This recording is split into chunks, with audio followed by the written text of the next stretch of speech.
आतंकवादियों ने 26 बहन बेटियों की मांग उजाड़ी, 26 बहन बेटियों का सिंदूर मिटाया। उसके बदले हमारी सेना ने लगभग 150 आतंकवादियों और पाकिस्तान के सैनिकों को मारा, पूरा बदला ले लिया। लेकिन जितने लोग आतंकवाद का शिकार होते हैं उससे ज्यादा तो भारत में एयर पोल्यूशन का शिकार हो जाते हैं। जी हां, जितने लोग हर साल आतंकवाद के कारण मरते हैं उससे ज्यादा एयर पोल्यूशन के कारण बीमार होकर मर जाते हैं। और एयर पोल्यूशन का मूल कारण है करप्शन और पॉपुलेशन एक्सप्लोजन।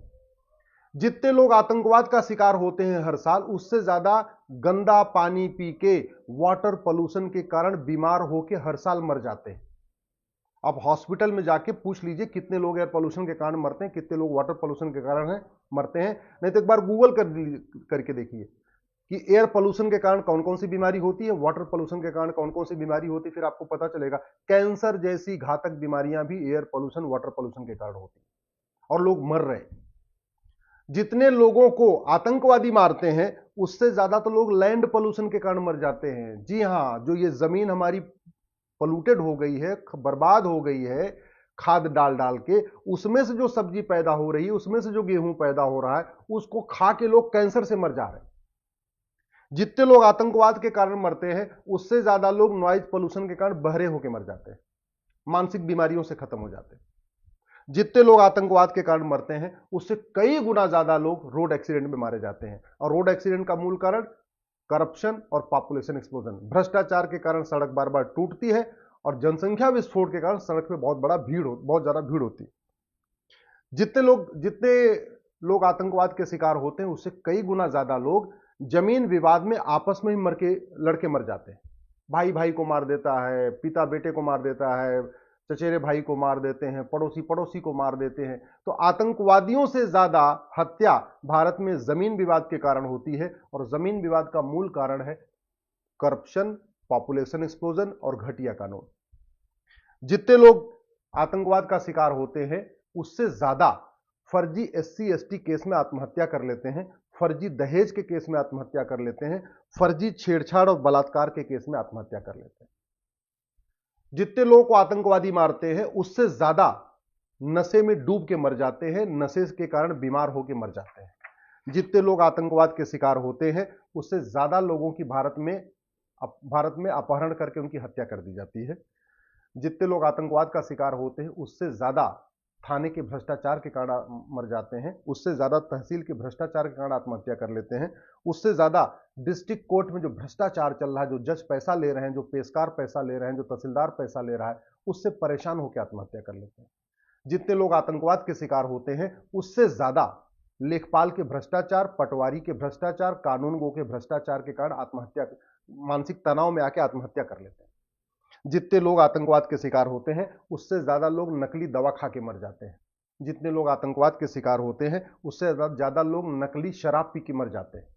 जितने लोग आतंकवाद के शिकार होते हैं उससे ज्यादा लोग मिलावटखोरी के कारण मर जाते हैं, नकली दूध पी के, नकली दही खा के, नकली घी खा के, नकली तेल खा के, नकली मिठाई खा के, उससे बीमार होकर मर जाते हैं। जितने लोग आतंकवाद के शिकार होते हैं उससे ज्यादा हमारी बहन बेटियां तो लव जिहाद का शिकार हो जाती है। जितने लोग आतंकवाद का शिकार होते हैं उससे ज्यादा हमारी बहन बेटियों का किडनैपिंग हो जाती, पता ही नहीं चलता। हर साल 5 लाख बहन बेटियां हमारी लव जिहाद का शिकार हो जाती हैं। और ये जितनी मैंने आपको समस्या बताई, इन समस्याओं का इलाज करने में 1 रुपए खर्च नहीं होगा। 26 बहन बेटियों का सिंदूर उजाड़ा, उसके बदले सेना ने बदला लिया, 150 लोगों को मारा, लेकिन इसमें अरबों रुपए खर्च हुआ, मिसाइलें दागी गई, सब कुछ हुआ, कुछ लोग इधर के भी हताहत हुए, कई हमारे भाई भी मारे गए, हमारे जवान भी मारे गए। केवल 26 लोगों की मौत का बदला लेने में इतना सारा करोड़ों रुपए खर्च हो गया, हमारे सैनिक भी मारे गए। वहीं दूसरी तरफ बिना 1 पैसा खर्च किए, बिना किसी पे देश पे आक्रमण किए, बिना किसी सैनिक के बलिदान के ही हजारों लोगों की जान बचाई जा सकती है, जो घूसखोरी के कारण मर जाते हैं, कमीशनखोरी के कारण मर जाते हैं, दलाली के कारण मर जाते हैं, मिलावटखोरी के कारण मर जाते हैं, नकली दवा खा के मर जाते हैं, जो मैंने और ये तरीका बताया इसके कारण मर जाते हैं। और इनका इलाज कुछ नहीं करना है, केवल और केवल घटिया कानूनों को बदलना है। जो 222 अंग्रेजी कानून चल रहे हैं इनको खत्म करना है। भारत में एक 1 नेशन 1 पिनल कोड बनाना है और मैं आपको बता दूं कि इनका इलाज हो कैसे सकता है, एक एग्जाम्पल के जरिए बताता हूं। आप याद करिए जब कोरोना चल रहा था, कोरोना में चोरी बंद थी, लूट बंद थी, झपटमारी बंद थी, चेन स्नेचिंग बंद थी, मोबाइल स्नेचिंग बंद थी। कोरोना में हत्या बंद थी, किडनैपिंग बंद थी, ड्रग स्मगलिंग बंद थी, ह्यूमन ट्रैफिकिंग बंद थी। कोरोना में कोई भी अपराध नहीं हो रहा था। कोरोना में एकदम राम राज्य आया हुआ था, सब एकदम आराम से, सब नर करहि परस्पर प्रीति, सब आराम से प्रेम से एक साथ रह रहे थे। कोई हत्या नहीं, कोई बलात्कार नहीं, कोई छेड़खानी नहीं, कोई कुछ नहीं, कोई कुछ नहीं, न थाने में कोई केस, न कहीं कोई केस ही नहीं था। पुलिस वाले भी आराम से बैठे हुए थे कोरोना के समय। आपको याद करिए, केवल ट्रैफिक की व्यवस्था देख रहे थे, थोड़ा घूम रहे थे, लेकिन कोई अपराध नहीं हो रहा था। एफआईआर हो ही नहीं रही थी, थाने में कोई अपराध ही नहीं हो रहा था। क्यों? अपराधी तो थे भारत में। तो कोरोना में ऐसा क्या हो गया कि अपराध बंद हो गया? जानते हैं क्या हुआ? खौफ पैदा हो गया कोरोना का। जो ये अपराधी होते हैं, इनके मन में था कि अगर मैं बाहर जाऊंगा और हाथ लगाऊंगा तो मर जाऊंगा। किसी को मैंने हाथ लगाया, चाहे चोरी के लिए हाथ लगाया, झपटमारी के लिए हाथ लगाया, हत्या के लिए हाथ लगाया, बलात्कार के लिए हाथ लगाया, किसी काम के लिए अगर मैंने हाथ लगाया तो मर जाऊंगा। ये खौफ था कोरोना का, और नतीजा ये हुआ, भारत में राम राज्य आ गया। चोरी, लूट, झपटमारी, हत्या, नशा तस्करी, मानव तस्करी, अपहरण, बलात्कार, झूठी केस, फर्जी दहेज के केस, फर्जी सारे केस बंद हो गए। जैसे कोरोना खत्म हुआ, सारे अपराध बढ़ गए, पुलिस का काम बढ़ गया। कोरोना के समय जो पुलिस आराम से थी, उसका काम बढ़ गया। क्यों बढ़ गया? क्योंकि कोरोना का खौफ खत्म हो गया। यानी जितना खौफ कोरोना का था, अगर इतना ही खौफ कानून का हो जाए तो फिर अपराध बंद हो जाएगा। जैसे स्विट्जरलैंड में पुलिस 5 डे वर्किंग करती है, 2 दिन छुट्टी रहती है, और वहां अपराध होता ही नहीं। तो पुलिस 5 डे वर्किंग करती है, सैटरडे संडे अपने अपने घर में बैठी रहती है। 2-4 पुलिस वाले रहते हैं, सड़क पे रहते हैं। वो भी इसलिए रहते हैं कि भाई कोई भूला भटका आ गया, किसी को रास्ता समझ में ना आया, उसको बताने के लिए रहते हैं। अदरवाइज कोई काम ही नहीं, एफआईआर ही नहीं होता। क्यों? कानून का इतना खौफ है। जिन देशों में कानून का खौफ है, वहां पुलिस आराम से 8 घंटे की ड्यूटी कर रही है। यहां कानून घटिया है, इसलिए पुलिस 12 घंटे, 14 घंटे, 16 घंटे की ड्यूटी कर रही है, फिर भी अपराध कम नहीं हो रहा। यह होता है अच्छे कानून का परिणाम। यह होता है जब आपकी न्यायिक व्यवस्था अच्छी हो। यह होता है जब आपका कानून का खौफ हो, सबके ऊपर खौफ हो। सरकारी कर्मचारियों पे भी कानून का खौफ हो कि मैं अपना काम नहीं करूंगा तो मारा जाऊंगा, और आम जनता के ऊपर भी खौफ हो कि मैंने गलत काम किया तो मैं भी मारा जाऊंगा। अगर वही खौफ पैदा कर दिया जाए तो जितने लोग आतंकवाद से मरते हैं, उससे कई गुना लोगों की जिंदगी बच जाएगी।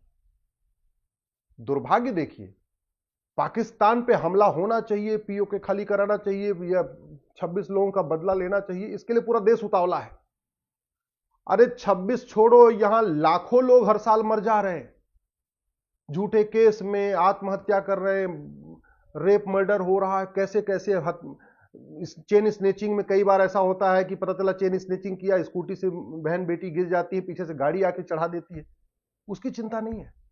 लाखों लोग बीमार होकर मर रहे हैं, और बीमारी का मूल कारण ही air pollution, water pollution, noise pollution, mental pollution. बीमारी का सबसे बड़ा कारण है करप्शन और पॉपुलेशन एक्सप्लोजन। तो जनसंख्या नियंत्रण की बात नहीं हो रही है, नशा नियंत्रण की बात नहीं हो रही है, धर्मांतरण नियंत्रण की बात नहीं हो रही है, घुसपैठ नियंत्रण की बात नहीं हो रही है। लफ्ज जिहाद पे 1000 बेटियां हर पर डे लफ्ज जिहाद कारण कम हो रही, उनकी बात नहीं हो रही। पर डे 1500 हिंदू परिवार कन्वर्ट होते चले जा रहे हैं, 10,000 हिंदू कम होते जा रहे हैं, उसकी बात नहीं हो रही। 5 लाख बेटियां साल में गायब हो जा रही हैं, बहन बेटियां, उसकी बात नहीं हो रही। ठीक है, जितने अपहरण वगैरह हो रहे हैं उसका डाटा अलग से है। जमीन विवाद में लोग आपस में लड़ लड़ के मरते जा रहे हैं, परिवार के परिवार बर्बाद हो रहे हैं, उसकी बात नहीं हो रही है। हत्या हो रही है, बलात्कार हो रहा है, सब कुछ हो रहा है, आत्महत्या हो रही है, इसको कैसे रोका जाए उस पर बात नहीं हो रही। केवल एक ही बात हो रही है, भाई पीओके का आपस में मिला लेना है। पीओके मिला लेने से, मुझे एक ही बता दो ईमानदारी से, भारत की कौन सी समस्या खत्म हो जाएगी? और पीओके अगर हमने मिलाया, और बिना पीओके के साफ किए ही मिलाया, पीओके में जो आतंकवादियों के मदरसे चल रहे हैं, अगर उन मदरसों को खत्म किए बिना भारत में मिला लिया, तो कल को अगर वो मदरसों को खत्म करेंगे तो भारत के सेकुलर नेता के खिलाफ खड़े हो जाएंगे। अभी जो सेकुलर कह रहे हैं पीओके को मिलाओ, पीओके को मिलाओ, जो पीओके के साथ जो पीओके की समस्या आएगी साथ में बोनस में, वहां के मदरसे तो भारत के हिस्से बन जाएंगे। फिर जैसे मदरसा सरकार बंद करेगी ना, यही नेता कहेंगे ये मदरसा कैसे बंद किया, जबकि मदरसा आतंकवादियों का अड्डा होता है। पाकिस्तान में जो 9 स्थानों पे सेना ने स्ट्राइक किया है, उसमें मारा क्या है, क्या खत्म किया जानते हैं? मदरसा और मरकज को खत्म किया। आप सेना जिसको आतंकवादी अड्डा कह रही है, वो आतंकवादी अड्डा है क्या? अरे वो मदरसा और मरकज है। मरकज सुभान अल्लाह, ऐसे से अलग अलग नाम है। तो पाकिस्तान में सेना जब जाके मरकज और मदरसा खत्म कर रही है, तब तो जय जयकार हो रही है। जिस दिन भारत के अंदर के मरकज और मदरसा सरकार खत्म करेगी, फिर हाहाकार मच जाएगा। दुनिया के सबसे बड़ी जमात का मुख्यालय भारत में है, उस जमात का जिसको दुनिया कई देशों ने बैन किया है, उसको प्रतिबंध करने की बात नहीं हो रही। मैं आप लोगों से कह रहा हूं, थोड़ा बुद्धि विवेक का उपयोग करिए, अपना दिमाग लगाइए कि भारत पाकिस्तान पे हमला करने के बाद भारत की कौन सी समस्या ठीक हो जाएगी। आतंकवादियों को अड्डा खत्म करने से आतंकवाद खत्म नहीं होता। 9 मरकज 9 मदरसा खत्म हुआ है ना, 18 फिर बन जाएगा। और पैसा कहां से आएंगे जानते हैं? हथियार बनाने वाली कंपनियां पैसा देती हैं। हथियार बनाने वाली कंपनियां गुरुकुल गुरुकुल बनाने का पैसा नहीं देती, क्योंकि गुरुकुल बनने से गुरुकुल के बच्चे बाद में हथियार नहीं खरीदेंगे। हथियार बनाने वाली कंपनियां मदरसा बनवाने में फंडिंग करती है, क्योंकि वही उनका सप्लाई का अड्डा है। जैसे जितने ज्यादा लोग बीमार होते हैं, उतनी ज्यादा दवा, जो दवा बनाने वाली कंपनियां, उनको तभी फायदा होगा ना, ज्यादा से ज्यादा लोग बीमार हो।